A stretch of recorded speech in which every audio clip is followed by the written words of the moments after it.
तो नमस्कार, आप सभी का हमारे YouTube चैनल पर स्वागत है। तो अगर आप लोग क्लास 12 बायोलॉजी के स्टूडेंट हैं और 2023 में बोर्ड परीक्षा देने वाले हैं, ये वीडियो आप लोगों के लिए बहुत ज़्यादा महत्वपूर्ण होने वाली है, क्योंकि आज के इस वीडियो में हम लोग क्लास 12 बायोलॉजी का जो आपका चैप्टर नंबर 3 होता है मानव जनन, उसके जितने भी महत्वपूर्ण आपके अति लघु उत्तरीय प्रश्न बनते हैं उस चैप्टर से सारे प्रश्नों को आज के एक ही वीडियो में कराया जाएगा। तो वीडियो के अंत तक बने रहना, सारे क्वेश्चन को अच्छे तरीके से कराया जाएगा, साथ में उसका आंसर भी आपको कराया जाएगा। ठीक, तो अगर आपको वीडियो अच्छी लगती है तो वीडियो को लाइक कर दीजिएगा, साथ में चैनल को भी सब्सक्राइब कर दीजिएगा।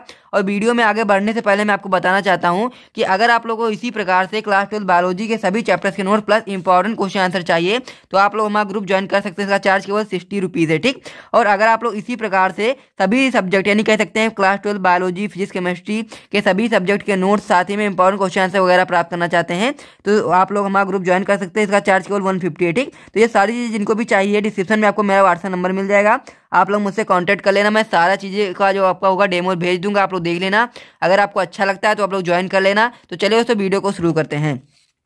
तो सबसे पहले हम लोग बात कर लेते हैं क्लास 12 बायोलॉजी के बारे में। तो जो आपका क्लास 12 बायोलॉजी का चैप्टर नंबर 2 होता है, उसके जितने भी महत्वपूर्ण प्रश्न बनते हैं उस चैप्टर से, यानी कि जो पुष्पी पौधों में लैंगिक जनन जो होता है उसके जितने भी महत्वपूर्ण प्रश्न आपके बोर्ड परीक्षा में बन सकते हैं, उन सारे प्रश्नों का आपको एक वन शॉट वीडियो देखने को मिला होगा पिछले क्लासेस में। आपने देखा नहीं तो आप लोग जाकर के अभी देख लेना इस वीडियो को देखने के बाद में। उसमें मैंने जितने भी आपके महत्वपूर्ण प्रश्न बनते हैं क्लास 12 बायोलॉजी का चैप्टर नंबर 2 में, वो सारे प्रश्न उस वीडियो में मैंने बता दिए थे। चाहे आपके बहुविकल्पी प्रश्न हो, चाहे आपके अति लघु उत्तरीय प्रश्न हो, चाहे आपके दीर्घ उत्तरीय, चाहे आपके लघु उत्तरीय, सारे प्रश्नों को एक ही वीडियो में करा दिया गया था।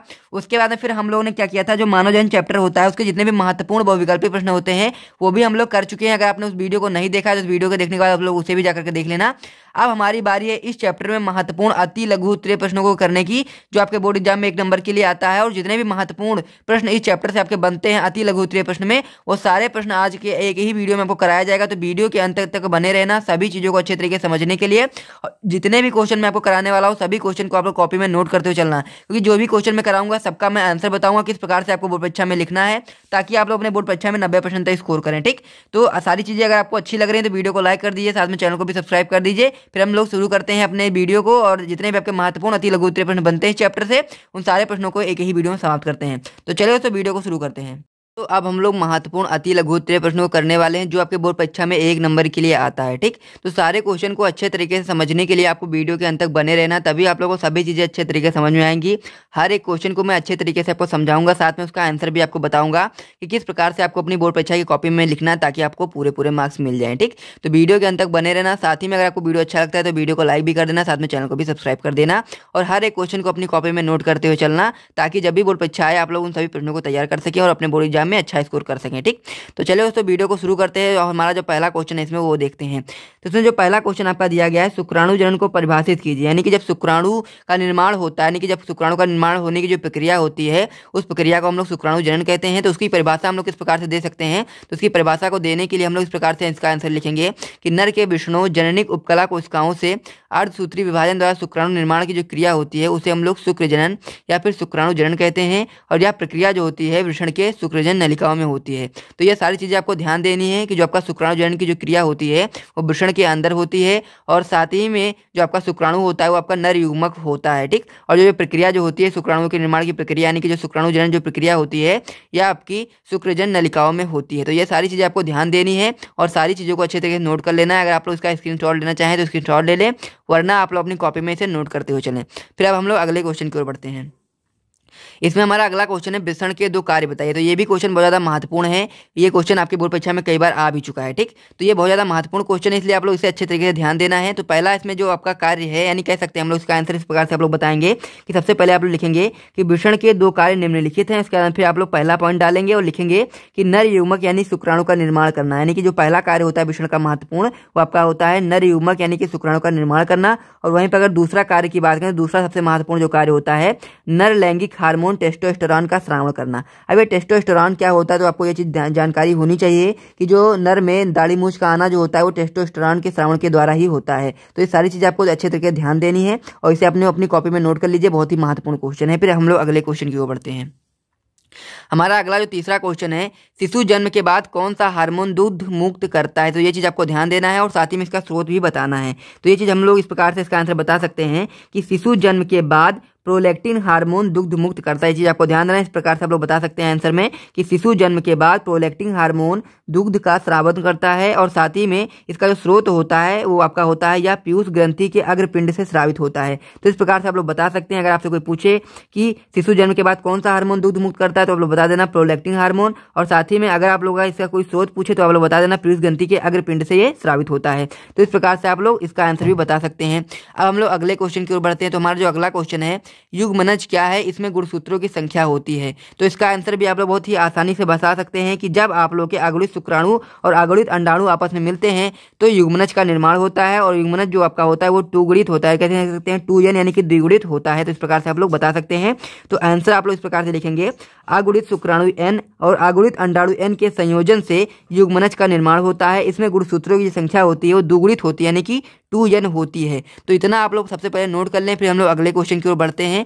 टोटल हम लोग इस वीडियो में 18 क्वेश्चन करने वाले हैं, तो आप लोग सभी क्वेश्चन को अच्छे तरीके से नोट करते हुए चलना, ठीक। तो इस प्रकार से आप लोग इतना नोट कर लीजिए, फिर हम लोग 5वें क्वेश्चन की ओर बढ़ते हैं। तो हमारा 5वां क्वेश्चन क्या है कि लीडिंग कोशिकाओं द्वारा संश्लेषित व स्रावित वृषण हार्मोन का नाम लिखिए। यानी कि हम लोग को यह बताना है कि लीडिंग कोशिकाएं जो होती हैं उनके द्वारा संश्लेषित और साथ ही में जो स्रावित वृषण हार्मोन है उसका नाम बताना है। तो ये चीज आपको ध्यान देने की, जो वृषण की लीडिंग कोशिकाएं होती हैं उससे टेस्टोस्टेरोन हार्मोन स्रावित होता है। तो इतना आप लोग ध्यान रखेंगे कि जो वृषण की लीडिंग कोशिकाएं होती हैं उससे टेस्टोस्टेरोन का स्रावण होता है, ठीक।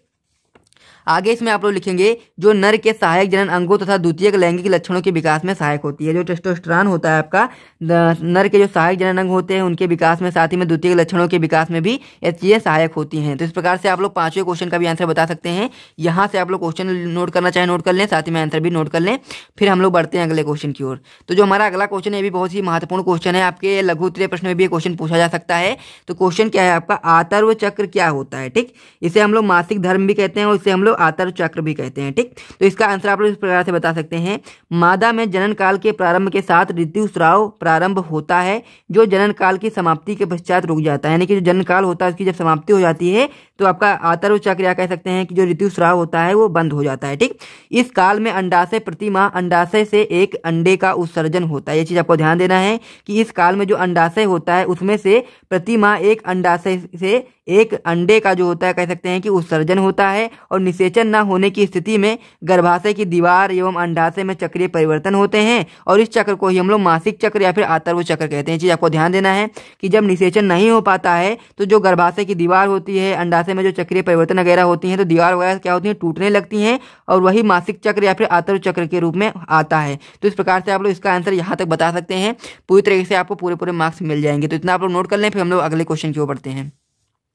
तो इसमें हमारा अगला क्वेश्चन है, आतर्व चक्र में एलएच सर्ज की महत्व बताइए। यानी कि जो एलएच सर्ज होता है वो क्या होता है, क्या महत्व होता है उसका आतर्व चक्र में। तो आप लोग बता सकते हैं कि आतर्व चक्र के मध्य में एलएच सर्ज अंडोत्सर्ग को प्रेरित करता है। यानी कि जब अंडे का उत्सर्जन होता है तो उसमें क्या करता है, एलएच सर्ज जो होता है वो प्रेरित करता है, ठीक। तो इस प्रकार से आप लोग इतना बता देंगे, आपको पूरे मार्क्स मिल जाएंगे। अब हम लोग अगले क्वेश्चन की ओर बढ़ते हैं। इसमें हमारा अगला क्वेश्चन है, मोरुला तथा बास्टुला में एक अंतर लिखिए। ये क्वेश्चन भी इंपॉर्टेंट है, और अगर आपके अति लघु उत्तरीय प्रश्न में आता है तो आप लोग इतना लिखेंगे, आपको पूरे मार्क्स मिल जाएंगे। तो अब मैं आपको बताता हूँ क्या क्या चीजें आपको इसमें लिखनी है। तो युग्मनज के विदलन के फलस्वरूप कोशिकाओं से बनी ठोस गेंद सदस्य संरचना जो होती है उसे हम लोग मरुला कहते हैं। चीज आपको ध्यान देना है कि युग्मनज के विदलन के फलस्वरूप कोशिकाओं से बनी जो ठोस गेंद होती है उसके समान जो संरचना देखने को मिलती है हमें, उसे हम लोग मरुला कहते हैं। और साथ ही में जो ब्लास्टुला होती है, ब्लास्टुला अवस्था में खोखले गेंद सदस्य भ्रूण में कोरक गुहा या फिर हम लोग कह सकते हैं ब्लास्टोसील पाई जाती है। तो इस प्रकार से आप लोग बता सकते हैं कि जब आप लोगों का मरुला अवस्था होती है उसमें क्या होता है कि विदलन के फलस्वरूप जो कोशिकाएं होती हैं जो आपकी होती हैं ठोस गेंद सदस्य संरचना देखने को मिलती है उसे हम लोग मरुला कहते हैं। और ब्लास्टुला में क्या होता है, खोखले गेंद सदस्य भ्रूण में कोरक गुहा या फिर ब्लास्टोसील पाई जाती है। तो इस प्रकार से आप लोग इतना आंसर लिखेंगे, आपको पूरे मार्क्स मिल जाएंगे। तो इतना आप लोग नोट कर लें, चाहे तो आप लोग स्क्रीनशॉट ले लें, फिर हम लोग आगे बढ़ते हैं। अगला क्वेश्चन है हमारा कि भ्रूण के मेसोडर्म स्तर द्वारा विकसित किन्हीं 4 अंगों के नाम लिखिए। तो मेसोडर्म का मतलब क्या होता है, मध्य स्तर होता है। ये चीज आपको ध्यान देनी है। तो भ्रूण के मध्य स्तर द्वारा विकसित किन्हीं 4 अंगों के हम लोग को नाम बताने हैं। तो इस प्रकार से आप लोग बता सकते हैं कि इसमें विभिन्न अंगों की प्रारंभिक संरचनाएं बनती हैं, यानी कि जो भ्रूण के मेडोडर्म स्तर होता है उससे विभिन्न प्रकार की जो हो सकते हैं प्रारंभिक संरचनाएं बनती हैं, विभिन्न अंगों की प्रारंभिक संरचनाएं बनती हैं, जैसे कि रुधिर हो गया, वृक्क हो गया, जनद हो गया, हृदय आदि का उद्भव जो होता है मेसोडर्म से ही होता है। तो आप लोग इतना लिखेंगे, आपको पूरे पूरे मार्क्स मिल जाएंगे। मैंने आपको 4 नाम भी बता दिए कि किन 4 अंगों का कह सकते हैं कि विकास होता है भ्रूण के मेडोडर्म स्तर द्वारा। ठीक, तो इस प्रकार से आप लोग इतना लिखेंगे, आपको पूरे पूरे मार्क्स मिल जाएंगे। तो इतना आप लोग नोट कर लीजिए। 9 क्वेश्चन पूरी तरीके से कंप्लीट हो चुके हैं। फिर हम लोग आगे बढ़ते हैं। तो हमारा जो अगला क्वेश्चन है उसे भी आप हम लोग देखते हैं। तो हमारा जो 10वां क्वेश्चन इस प्रकार से है कि मानव में परिवर्धित भ्रूण किस अंग से पोषण व ऑक्सीजन प्राप्त करता है, यानी कि जब भ्रूण जो होता है वो परिवर्धन अवस्था में होता है तो किस अंग से वो पोषण और साथ ही में ऑक्सीजन प्राप्त करता है, ये हम लोग को बताना है। तो इसका आंसर आप लोग इस प्रकार से बता सकते हैं कि मानव भ्रूण गर्भाशय से अपरा द्वारा जुड़ा होता है, यानी कि ये चीज आपको ध्यान देना है। अपरा जो होता है बहुत ही महत्वपूर्ण होता है, ये क्वेश्चन आपके बोर्ड परीक्षा में बहुत बार आ चुका है, तो इसलिए आप लोग इसे अच्छे तरीके से ध्यान देना है। ठीक, तो क्या चीज ध्यान देनी है आपको कि जो मानव भ्रूण होता है वो गर्भाशय से अपरा द्वारा जुड़ा होता है और इसी के द्वारा, यानी कि जो अपरा होती है, अपरा के द्वारा ही जो विकासशील भ्रूण या गर्भ अपना पोषण मात्र गर्भाशयी रुधिर से प्राप्त करता है। यानी ये चीज आपको ध्यान देना है कि जो आपका परिवर्धित भ्रूण होता है उसे अपरा द्वारा ही पोषण का प्राप्ति होती है। तो इस प्रकार से आप लोग बता सकते हैं। ठीक, अपरा भ्रूण को पोषण के अतिरिक्त भ्रूण के श्वसन में, साथ में प्रतिरक्षण में और उत्सर्जन संबंधी कार्यों में भी महत्वपूर्ण भूमिका निभाती है। तो इस प्रकार से आप लोग बता सकते हैं कि जो आपका परिवर्धित भ्रूण होता है पोषण प्रदान करने के लिए अपरा महत्वपूर्ण भूमिका निभाती है उसके लिए। ठीक, तो इस प्रकार से आप लोग यहाँ से यहाँ तक आंसर लिखेंगे और आपके बोर्ड परीक्षा में क्वेश्चन आता है तो आप लोगों को पूरे पूरे मार्क्स मिलेंगे। आप लोग इतना लिख लेना बस। ठीक, अब हम लोग अगले क्वेश्चन की ओर बढ़ते हैं। तो हमारा जो अगला क्वेश्चन है भी इंपॉर्टेंट क्वेश्चन है कि उस प्रक्रिया का नाम लिखिए जिसमें ग्राफियन पुटिका जो होती है वो फटकर द्वितीयक अंडक को अंडाशय से मोचित करता है। ठीक, ये चीज हमको बताना है कि द्वितीयक अंडाणु कोशिका के ग्राफियन पुटिका से बाहर मुक्त होने की जो प्रक्रिया होती है उसे हम लोग अंडोत्सर्ग कहते हैं, या फिर हम लोग डिम्बोत्सर्ग भी कह सकते हैं। ठीक, इस प्रकार से आप लोग बता सकते हैं कि द्वितीयक अंडाणु कोशिका के ग्राफियन पुटिका से फटकर बाहर मुक्त होने की जो प्रक्रिया होती है उसे हम लोग अंडोत्सर्ग या फिर डिम्बोत्सर्ग कहते हैं। ठीक, तो इस प्रकार से आप लोग इतना लिखेंगे, आपको पूरे पूरे मार्क्स मिलेंगे। अब हम लोग अगले क्वेश्चन की ओर बढ़ते हैं। अगला क्वेश्चन क्या है, शुक्राणु में एक्रोसोम का क्या महत्व है। ठीक, तो इस क्वेश्चन के बाद में हम लोग इसकी संरचना को भी देखने वाले हैं। तो मैं चाहता हूं कि आप लोग सबसे पहले संरचना को देख लें, जो संरचना वाला क्वेश्चन है, तभी आप लोगों को जो एक्रोसोम का है पूरी तरीके से आपको अच्छे तरीके से समझ में आएगा कि एक्रोसोम आखिर होता क्या है। ठीक, तो इस प्रकार से सबसे पहले आप लोग संरचना देख लें कि मानव के शुक्राणु की संरचना का नामांकन चित्र बनाना है हम लोग को 13 वाले क्वेश्चन में। तो ये क्वेश्चन बहुत ज्यादा महत्वपूर्ण है, ये आपका कई बार बोर्ड परीक्षा में आ चुका है, तो इसलिए आप लोग इसे अच्छे तरीके से ध्यान देना और साथ ही में किस प्रकार से इसका चित्र बनता है उसे भी आप लोग अच्छे तरीके से ध्यान देना। ठीक, तो जो आपका शुक्राणु होता है इस प्रकार से आपका कुछ चित्र होता है। ठीक, तो जो ऊपर का जो आप लोग ये पार्ट देख पा रहे होंगे ये क्या होता है, एक्रोसोम होता है। ठीक, यही जो आपका होता है, जो आपका अंडाणु होता है उसमें क्या कहते हैं, भेदने का कार्य करता है। ठीक, अंडाणु के पास यही जो आपका होता है, यही आपका भेद करके इसका जो नर युग्मक होता है, केंद्रक जिसे हम लोग कहते हैं, वो आपका पहुंचाने का कार्य करता है। तो इस प्रकार से आप लोग देख सकते हैं कि ये जो आपका ऊपर का पार्ट होता है इसे हम लोग एक्रोसोम कहते हैं। जो बीच में इस प्रकार के जो रेड का कलर का मैंने बनाया इसे हम लोग केंद्रक कहते हैं, जो आपका यन होता है। बीच में आपके 2 बिंदु हैं जिसे हम लोग ऊपर वाले बिंदु को संप्रस्थ तार केंद्र कहते हैं, नीचे वाले को हम लोग दूरस्थ तार केंद्र कहते हैं, और जो बीच में संरचना देखने को मिल रही है आप लोगों को इसे हम लोग माइटोकॉन्ड्रिया कहते हैं। ठीक, ऊपर वाला जो पार्ट होता है इसे हम लोग हेड कहते हैं, बीच में नेक होता है, और जो आपका ये वाला जो पार्ट होता है इसे हम लोग कह सकते हैं मिडिल पार्ट, और जो आपकी ये होती है इसे हम लोग टेल कहते हैं, यानी कि जो पूंछ नुमा संरचना है इसे हम लोग टेल कहते हैं। तो इस प्रकार से आप लोग इसकी संरचना को अच्छे तरीके से समझ सकते हैं और आप लोग अपनी कॉपी में बना करके इसे आप लोग देख सकते हैं, ताकि आप लोग की जब भी बोर्ड परीक्षा में क्वेश्चन आए आप लोग अच्छे तरीके से बना सकें और साथ में सारी चीजें लिख सकें। तो अब हम लोग समझ लेते हैं कि जो आपका एक्रोसोम होता है इसका क्या महत्व होता है शुक्राणु की संरचना में, उसे हम लोग समझ लेते हैं। तो ये आप लोग यहाँ पर देख पा रहे हो, इसका आंसर आप लोगों के सामने इस प्रकार से लिखा गया है कि शुक्राणु के शीर्ष भाग में केंद्रक के ऊपर एक टोपी के समान संरचना एक्रोसोम पाई जाती है। इस प्रकार से आप लोग देख सकते हैं कि जो आपका केंद्रक होता है इसके ऊपर क्या है, एक टोपी नुमा संरचना पाई जा रही है, इसे हम लोग एक्रोसोम कहते हैं।